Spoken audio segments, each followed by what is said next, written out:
need to store the file that you want to access needs to be stored on a place with a real IP address or with a domain name. I'm doing this on my local server, so I'm going to store this on the web server on the Kali machine on the 10.20.14.203. This is 10.20.14.204, and I'm going to store my file on 10.20.14.203. So that file, as I said, can be anything. It could be a web shell, it could be a payload. Well, what I'm going to do is I'm going to create a very simple PHP file. So this is just the PHP start and end of the file. And what I'm going to put in the file, I'm going to use a function called passthrough. And in that function, basically what this function does, it executes operating system commands.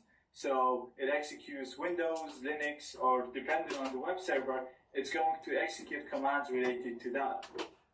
So you put the command here between the two quotation marks, and I'm going to use the same command we used with the code execution vulnerability, which was the netcat command, which allowed us to get a connection, a reverse connection from our target.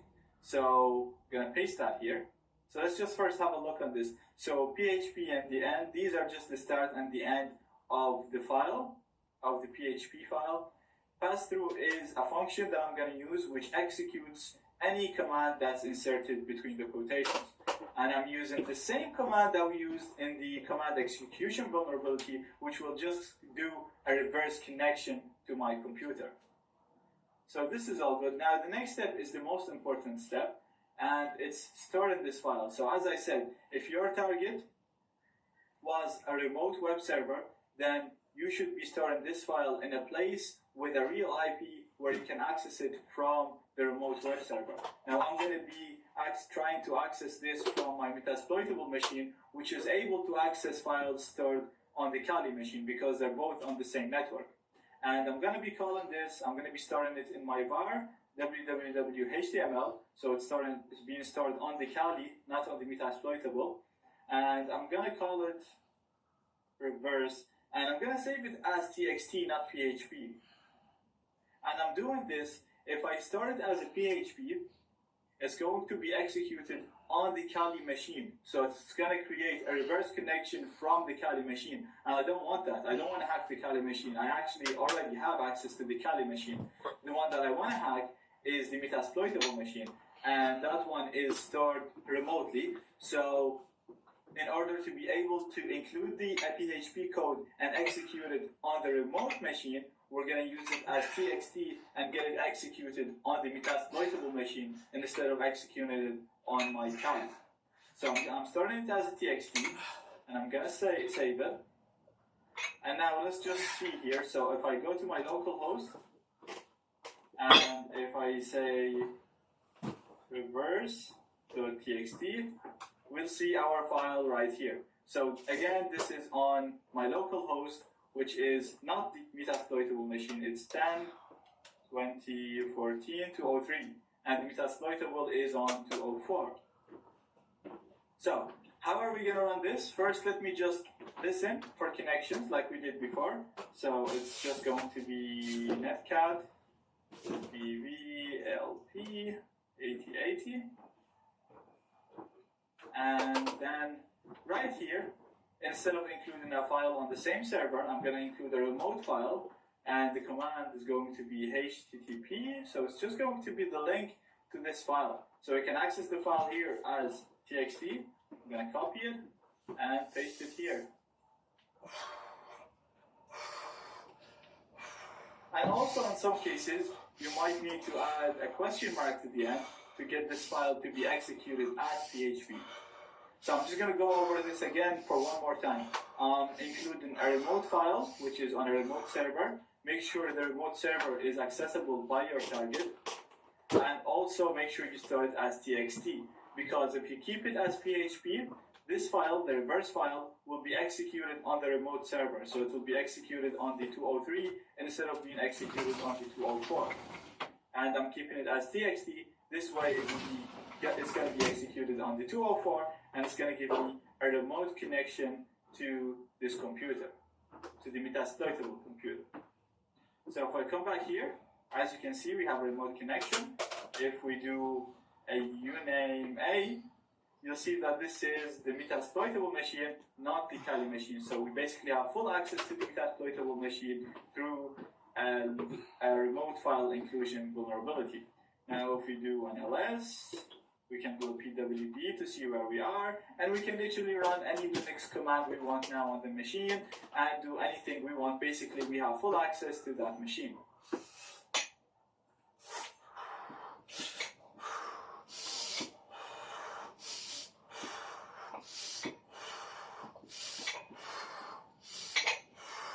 Let's talk about how we can prevent these vulnerabilities now.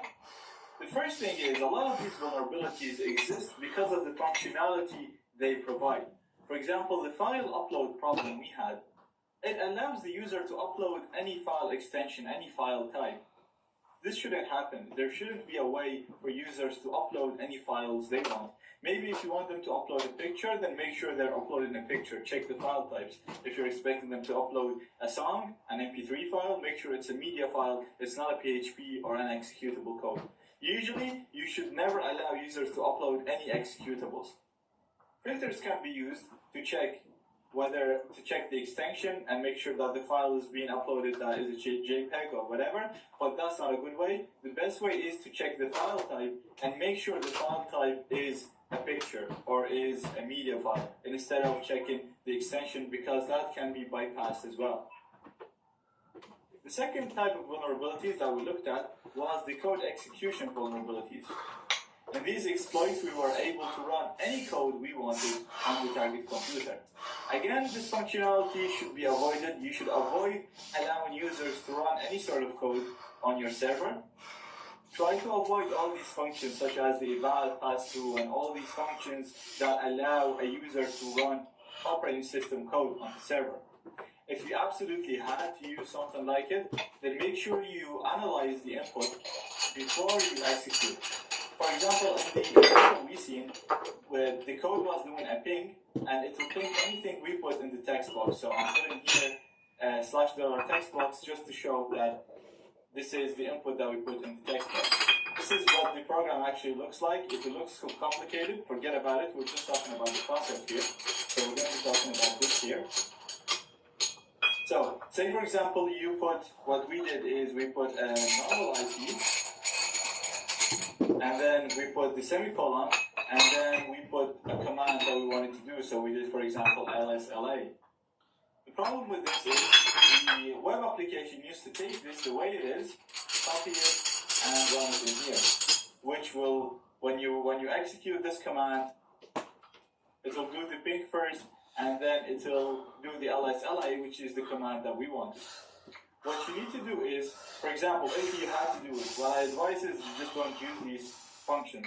If you had to use a function like this, then what you should do is check that the input is what you're expecting. For example, you expected an IP address and nothing else. So you can use regex to make sure. Now, I'm not going to talk about regex or what regex is.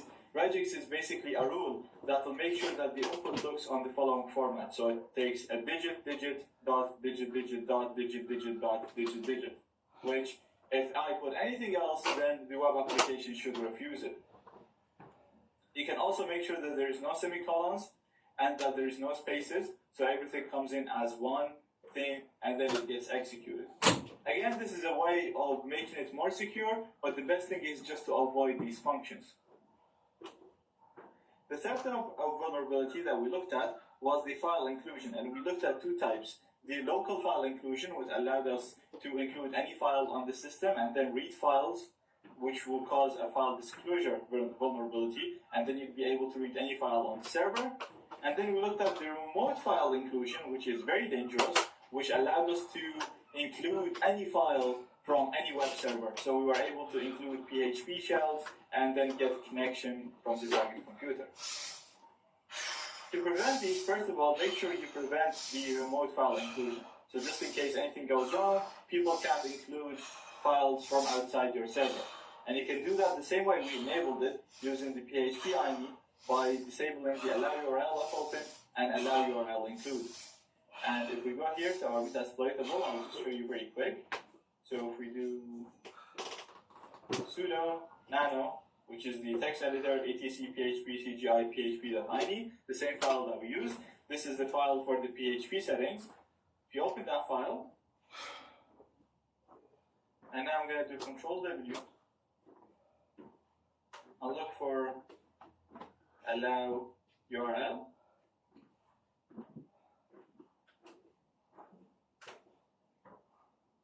And you want to make sure that the allow URL of open is set to off, and allow URL include is set to off as well. Control X, Y, and enter, and that will save it for you. The other way to prevent these exploits is to use static file inclusion.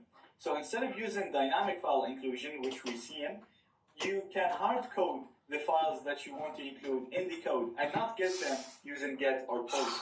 For example, what's happening in the examples we see in the vulnerable examples is we have a page called page or index.php, and then this index.php takes a parameter called page, and then it takes another page, for example, news.php, and it includes this news.php in the code. So what's the code look like? In the PHP code, you'll see something like include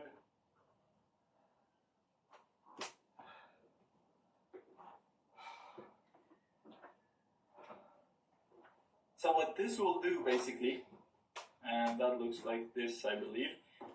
What this do, it includes whatever comes after the page parameter. So the code will dynamically takes whatever that comes in after the page parameter and includes it in the current page. So this will be in the index.php page. Okay, this is very bad because even if it's not get, sometimes people use post, and in post you won't see this, so it will be posted, but you can use a proxy such as verb proxy, and this would look like that, and then you can modify it and get it to include anything you want, and then it's displayed on the page. So what we really want to do is we want the user not to be able to manipulate with what's going to be included. So if you wanted to include a page called news.php, just include it inside this without giving the user the ability to change it. I know you're going to program your code to just have it looking like this, but the users, we've seen how users can play with this and just get it to include anything that they want. So the best way to do it is just to get it to include page.php. So your code is not using any variables. It's hard coded. It might make your code longer, but it's much more secure.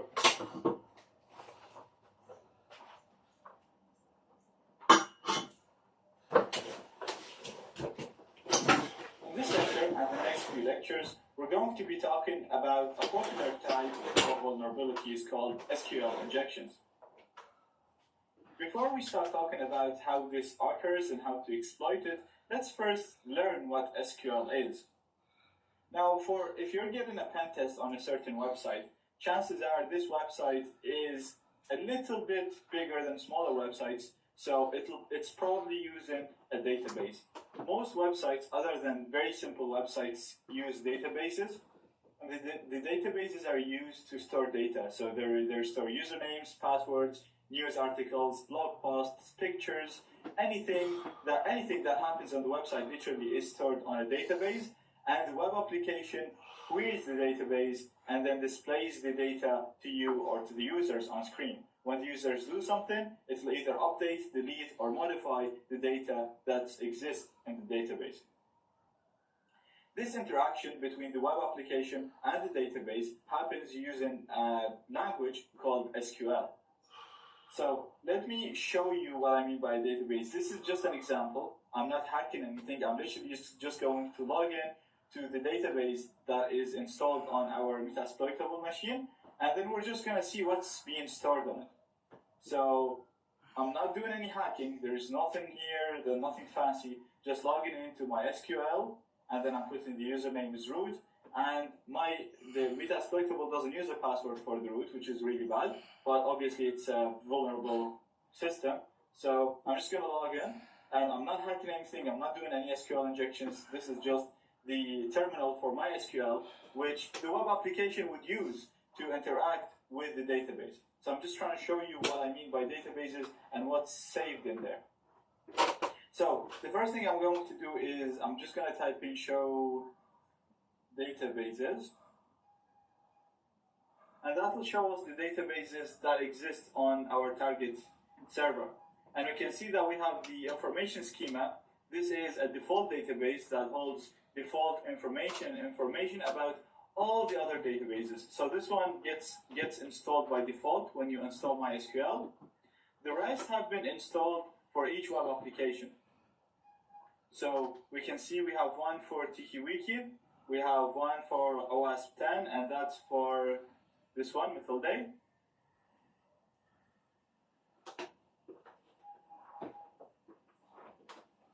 We also have one called MySQL, we have one called Metasploit, and one for DVWA, which is the one that we've been using, the web application. So you can see for each web application, we actually have a database, and this database holds the information that is used by that web application. Let me show you what's in there. So I'm going to use the OWASP 10 database. So this is the one that is, again, this is the one for Day for this web application. And we can see the tables, so each database has a tables, and in the tables there is information. So I'm going to say show tables to see the tables that we have. And you can see we have a table for accounts, so you can assume that this table has information about the usernames, passwords, and information about the users. We have a table for blogs, so probably has the blog inputs, the posts, and the comments in there.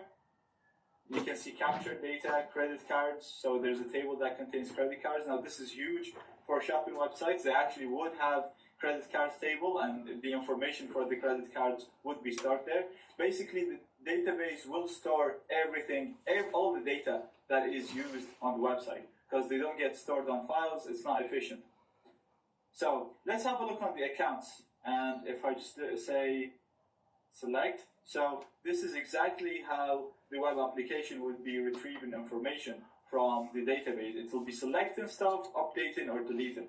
So I'm doing a select statement here. Again, this is not hacking, I'm not doing anything, just selecting stuff. And I'm going to select star, which means everything from accounts.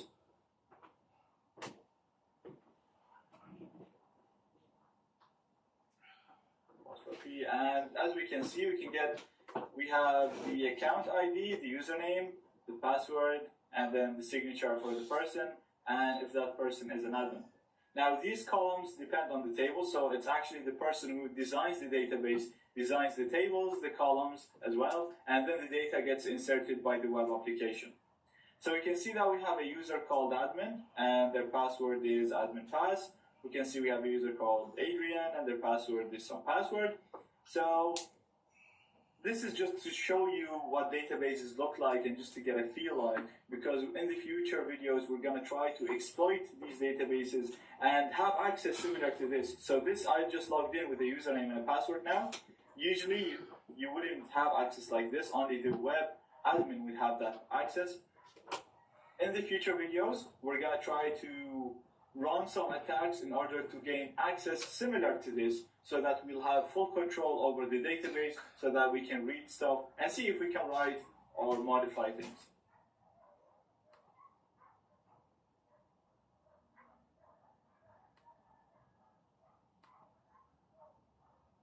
So I just want to highlight why SQL injections are so important and so dangerous.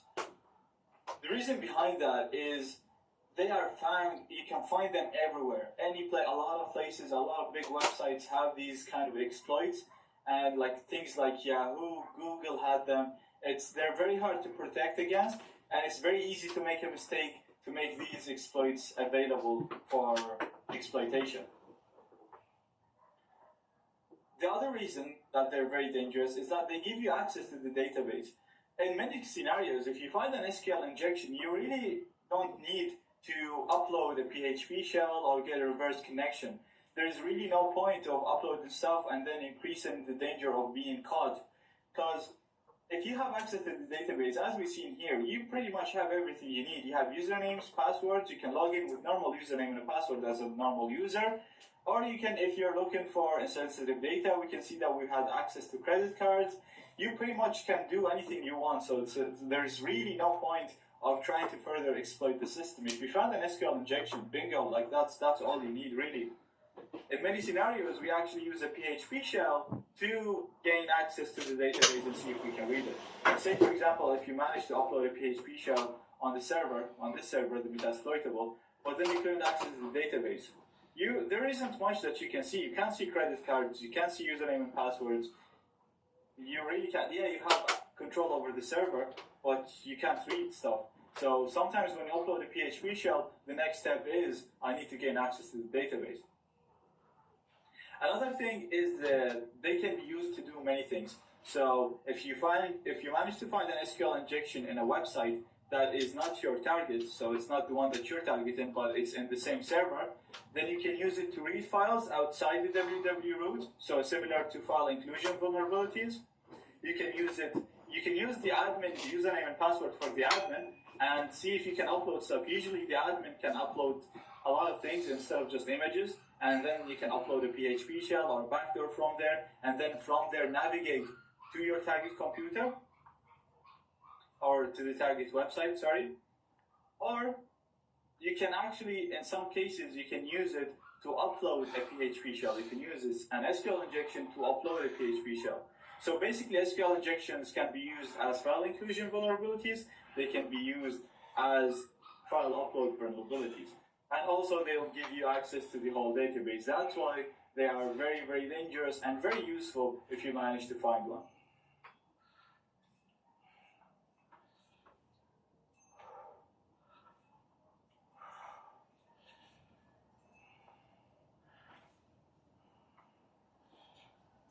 Now, to try and discover SQL injections, you need to browse through your target and try to break each page.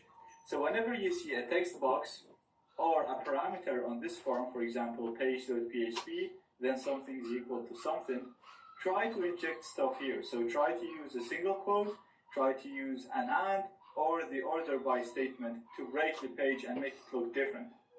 So I'm going to show you here an example. And I'm going to go into the login page first, right here. And it's asking me to log in now. I've actually registered with my own name, so you can just go in here and register. I have a username called Zaid and a password with 123456. So first, I'm going to log in just to show you. So my username is Zaid and my password is 123456. And now I'm logged in as Zaid and my signature was AA. It's just not really, just like as a test. So I'm going to log out, and we're back at the login page. Right here, we have the page, so you can try to inject in that, but we'll get into that later. So at the moment, we're having an example of injecting into text boxes. So you can try to inject into the name and into the password. So I'm going to put my name as Zaid, and I'm going to put a single quote, so I'm putting this sign into my password. So let's see if we can break it. And as you can see now, there is an error being displayed to us, and it doesn't look like a normal error. It looks like it's a database error. And usually, you would be very lucky if you get an error like this. Now, usually the error won't be as informative as this. Sometimes you'll just see that the page is not acting as you expected. Sometimes it'll just be a page that does not look as it should. For example, if it's a news page, maybe it will have the article missing, or if it's a blog, it will have one of the posts missing, or different kind of posts. So you need to keep an eye on what's changing. In this example, we were actually getting a really nice error. Telling us which file it has, and it's telling us that there's an error in the statement, and the error near the quotation mark that we added. And it also tells us the statement that's being executed. This is really good for learning, because now we can see what's the statement that the system is trying to run. And the system is trying to do a select star, so it's trying to select everything from accounts, where the username is equal to Zaid, and the password is equal to a single quote. And note that the system, the web application, is already adding quotes around the name. So when I said Zaid, it added Zaid between two quotes, and it added the single quote that I added between another two quotes. So that's why we have 3 quotes right here. So from this we can, it's like 70% of the target website has an SQL injection. We're still not sure if it can execute what we want it to do. So can I actually inject code and get it to be executed? Let's see if we can do that. So the username is going to be Zaid again. And what I'm going to do with the password, I'm going to put my password. So I'm going to put 1, 2, 3, 4, 5, 6. And then I'm closing it. So I'll tell you why I'm closing it, because the current statement in the system is select star from to Zaid and is equal to, and it's going to open a single quote by itself. So let's call this as password. So we're treating this as a variable, and it takes in whatever I put in here, whatever I'm going to put in this box, and it's going to insert it instead of the S password, which is a variable. So I'm giving you an idea, so you need to be able to imagine this happening. So it's taking whatever I put in there, and it's going to put it between 2 single quotes, and it's going to be inserted in there and executed on the system. So what I'm doing is I'm going to put 1, 2, 3, 4, 5, 6, and I'm going to add the quote myself. So what I'm going to do right now, the code is going to be like this. So it's going to select this, and password is equal to that, and I have 2 quotes right now. Okay, and then what I'm going to do is I'm going to say and 1 is equal to 1. So 1 is equal to 1. And I'm just trying to see if it's going to execute what I want it to do. So my statement right now is it's going to be select star from accounts where username is equal to Zaid and password is equal to 1, 2, 3, 4, 5, 6. And note I'm going to be inserting this myself. And 1 is equal to 1. One problem that the system is going to complain about is that we have an extra quote here, because I'm going to be inserting this myself in the text box. So it's going to be complaining about this. It's going to say this is an open code and it's never has been closed. So what I'm going to do is I'm going to add a comment. And when you add a comment, basically everything that comes in after the comment will not be executed. I'm going to use the hash as the comment. So anything that comes in after the hash, the system is going to ignore. So what I'm going to inject now is going to be this, and 1 is equal to 1, and this. So as I said, usually what you have here, you have /$ password, or depending on what the programmer called it, but we're just imagining this, and I'm going to be inserting this inside. So when you do that, and you insert it inside, this is what the code is going to look like. So it's going to look like the right username, the right password, and 1 is equal to 1, which is true. And then it's going to ignore this quote right here. So if we paste this, we should be able to log in. It should allow me to log in. And perfect, we were able to log in, and username is Zaid. So far we haven't done anything, but this kind of shows us that is it running our code? Let's try a different thing now. Let's try to add a false statement. So what we did 1 equal 1, and that was correct, and it executed what we wanted. Let's try 1 equals 2, and this is false. So I have the right password, and I have the right username, but I added and 1 is equal to 2. And this should be wrong because it's false. 1 is not equal to 2, and I'm using an and, so everything has to be true. So it should give me an error, even though I'm going to put the right username, and I'm going to put the right password, so I'm putting 1, 2, 3, 4, 5, 6, and 1 is equal to 2, so it's going to be like, oh, this is wrong. And as you can see, it's giving me an authentication error, bad username or password, even though I'm given the right password and the right username. So this confirms that this website is actually injecting anything we want in the password. So we can use the password field to inject SQL code. And it's always going to be on this form. So we're going to put a password, and you're going to put your code here. So I'm just going to put it in capital code here, because we're going to put any password, close the quote, and then put the code that we want to execute on the system right here, and it's going to be executed on the target system.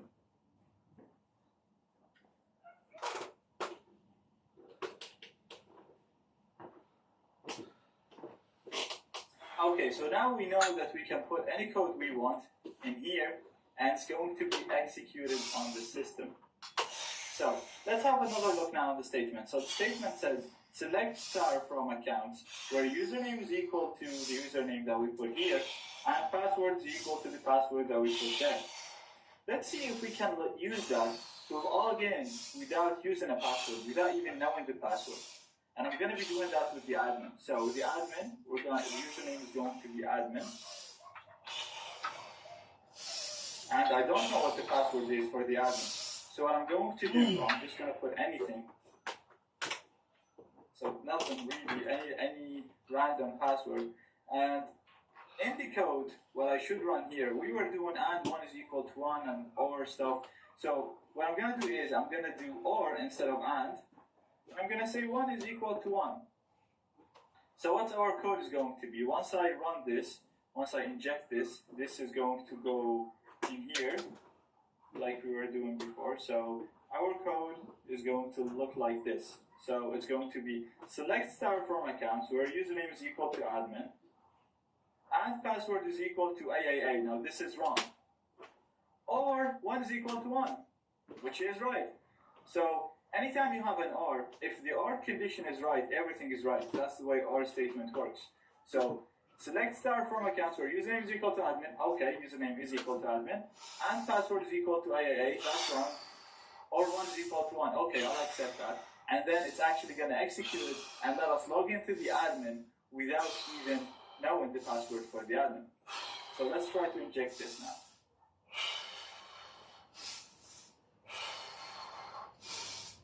And as you can see, I was able to log in as admin, and monkey is the signature for the admin.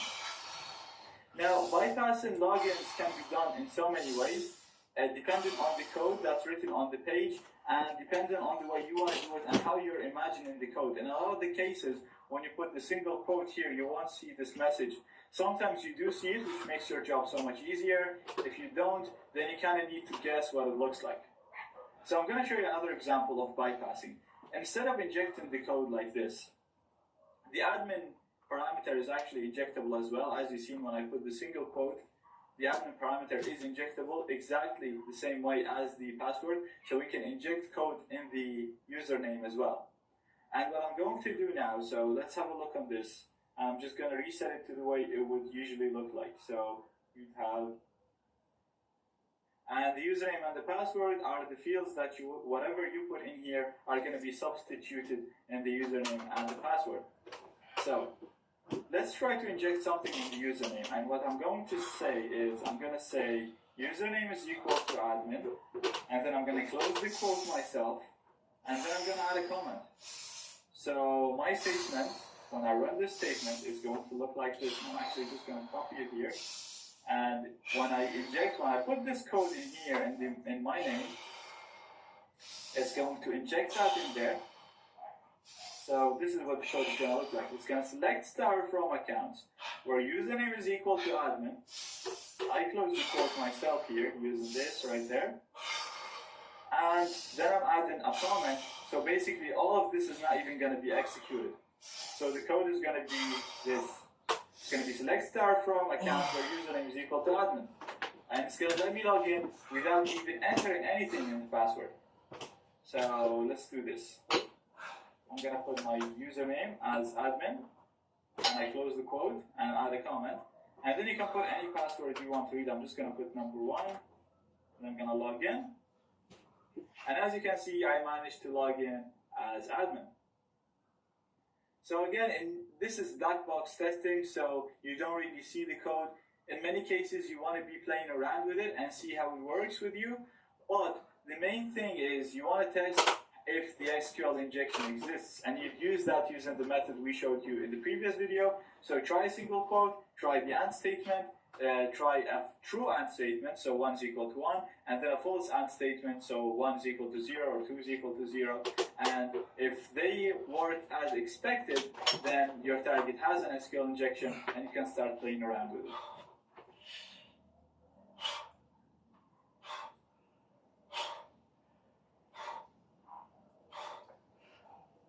Okay, now I'd like to show you an SQL injection in a different file, in a different page, and I'll show you a few different things that you can do to exploit that vulnerability.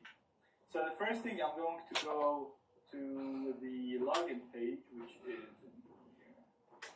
user info. So the first time we went to the login page, from there, this time we went to the user info page.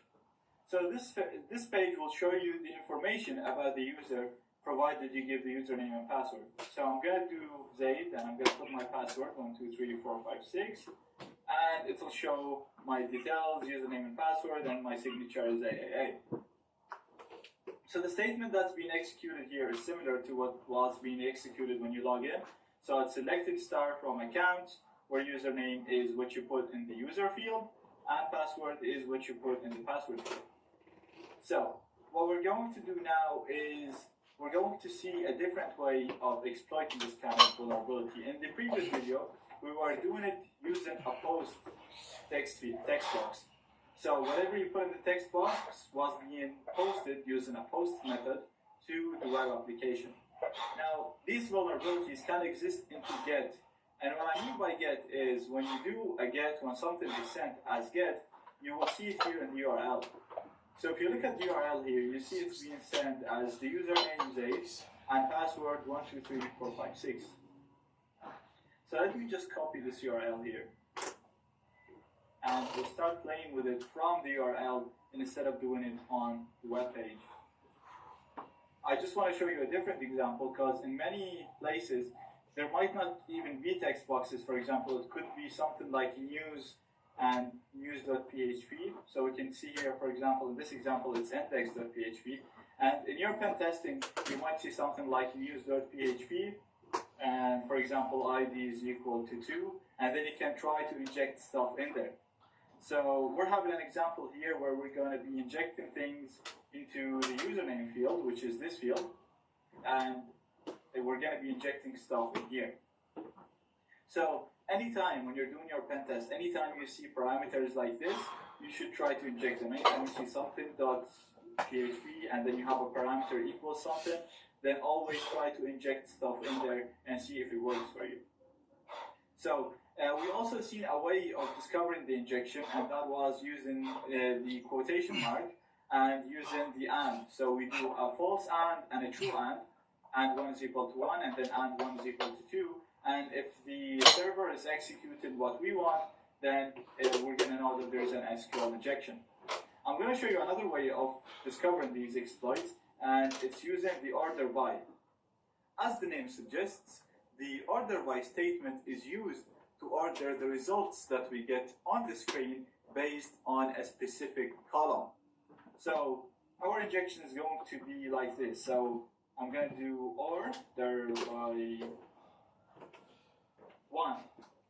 So this, if the injection exists, this should work, because in each select statement there should be at least one column is being selected. Therefore, when we say order by 1, we're saying I want to order the results based on the first column.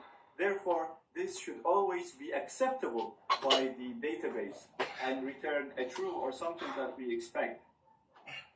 We also need to add the comment in here and execute this code. So it's exactly like before. So when we're doing this, basically, this is our URL.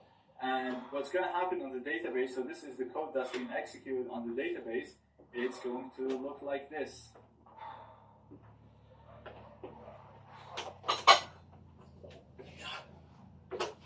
So it's going to be select star from accounts where username is equal to Zaid, and note how this is closing the quote, and we're going to do an order by 1, and there should be this code here for the AND. And this comment will tell the SQL interpreter that to ignore anything that comes in after it, so all of this is going to be ignored. So I'm copying this. So you can actually paste this injection for Zaid order by one into the name right here, and that's going to work. But again, I just want to show you a different way of doing it by injecting it through the browser. Another thing that I want you to note is when you're injecting stuff into the browser, the code should be encoded. So for example, this sign usually, when you put it on the URL, it should be written as %23. Spaces, for example, get converted to %20, and %23 is the comment that we're using. So I'm going to copy that and replace my comment sign with it. Now you can Google HTTP encoder and you'll see online, there's online tools that will just convert this for you. For me now, I know that the hashtag can be converted to %23, so that's why I'm using it there. And I'm going to hit enter. And as you can see now, we're seeing something that's acceptable. Nothing wrong, and then it's showing me the information about Zaid 1, 2, 3, 4, 5, 6, and showing me the signature. So it is ignoring the password, so the injection worked, and it's ordering by one, so it's not showing me anything wrong. Let's try to make this number one a very large number. So I'm putting 10,000 or 100,000 now. So what we're saying right now is I want you to order the results that will be returned by the current select statement based on column 100,000. Now chances are there aren't 100,000 columns used in this select statement, and therefore this should return an error. So when I execute this, you'll see that there's an error. And the error is in the order clause, and it's telling us that there is an unknown column for 100,000.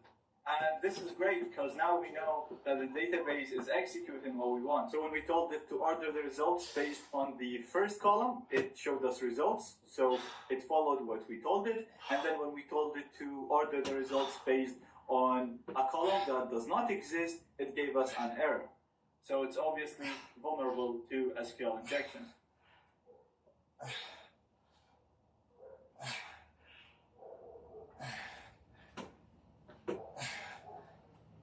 Okay, so now let's try and determine how many columns are being selected into this page. So how much information are being selected and displayed on this page. So to do that, we're going to use the order by command. So we did order by 1, and that returned something that was acceptable, and order by 100,000 gave us an error. So let's try and do order by 10, and we still get an error. So I'm going to do an order by 5, and that works. So let's try to do an order by 6, and that gives an error. So by doing this, we know that there is 5 columns are being selected from a certain table, and it's the accounts table, and displayed on this page. So let's try and build our own select statement and get it to be executed on the target computer. So let's come here and try to build it there. So at the moment, the statement is select star from accounts where your username is equal to Zaid, and we're doing an order by 1. So let's see if we can fix that and get it to select something that we like. So the normal way to select stuff is using this format. But because we're trying to do multiple selects and we're trying to do it from the URL, we're going to have to use a union first, and then we're going to say select. Then we need to imagine what's happening on this application. So in this web application, we know that there are 5 records being selected. So there are 5 columns that are being selected. So we're doing 1, 2, 3, 4, 5, and we got that from the order by command. So let's run this and see what happens.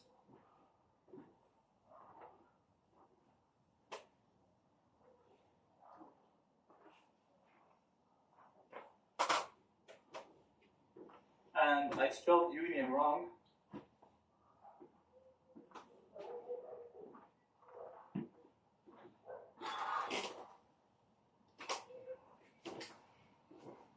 And as you can see now, the selection was right, and we got the first selection. So the first selection that this line does has been done, and then it did the union.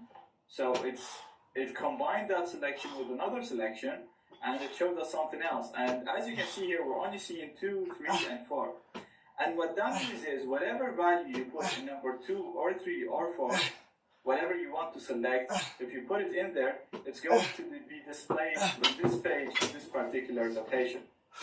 And you can see that here you have results for 2, so whatever you put in 2 will also be shown in here.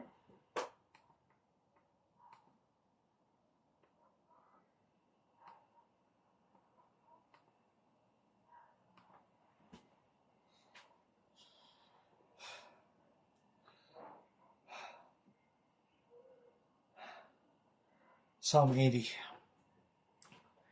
Give ear, O shepherd of Israel, you who lead Joseph like a flock, you who dwell between the cherubim, shine forth. Between Ephraim, Benjamin, and Manasseh, stir up your strength. O come and save us. Restore us, O God. Cause your face to shine, and we shall be saved.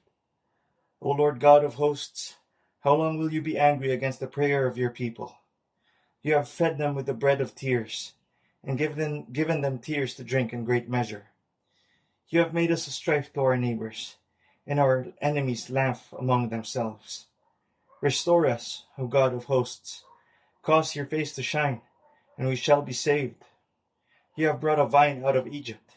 You have cast out the nations and planted it. You prepared room for it, and caused it to take deep root, and it filled the land. The hills were covered with its shadow, and mighty cedars with its boughs.